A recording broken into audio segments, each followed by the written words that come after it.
Lietuvos-Lenkijos santykiai šitam regione yra esminiai, mes turim bendrus planus ir mūsų kariškių bendarbiavimas yra labai platus, čia visko net ir nepapasakosi. Tai, bet įdomu yra tai, kad jeigu jūs turit galvoj politikų santykius, tai šiandien politikų santykiai labai neįtakoja, taip jau reikia pasakyti. Kariškiai dirba savo darbus pagal NATO planus ir tai yra gerai.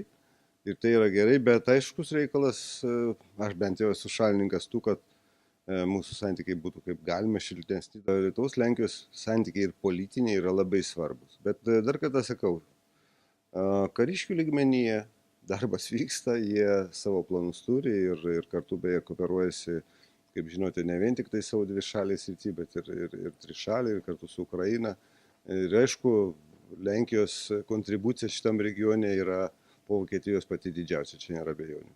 Samitas turės, aišku, patvirtinti, ar visi planai yra padaryti po Velso NATO samitų, kuris buvo prieš porą metų. Tai mes galvojam, kad jie yra vykdomi ir iš tikrųjų tie minimalūs reikalavimai atgrasimo ir apginamumo Baltijos valstybių yra vykdomi. Tai yra, čia bus, ką ir ponas Lamersas mūsų konferencijų patvirtino, čia bus batalionas NATO kariškių, tai aišku, ne vien tik tai jų ir mes patys turėsim savo.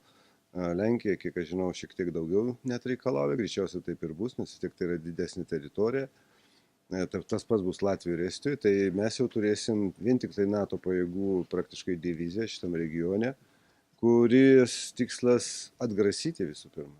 NATO yra gynybinė organizacija, atgrasyti, o ne kaip nors priešingai. O kitas dalykas - sąveikauti su čia vietos kariuomenė, tai Latvijoje, Estijoje, Lietuvoje ar Lenkijoje. Ir sugebėti, esant konfliktui, tikėsimės, kad vis tik tai šitą NATO strategiją atgrasys Rusiją nuo galimo konflikto, bet esant konfliktui, tada šitos pajėgos galėtų priimti didesnės pajėgas, jeigu tas konfliktas užsitęstų. Bet aš tikiuosi, kad taip nebus. Būtent todėl Varšuvos samitas yra labai svarbus, kad patvirtintų šitą strategiją ir jos tęsimą.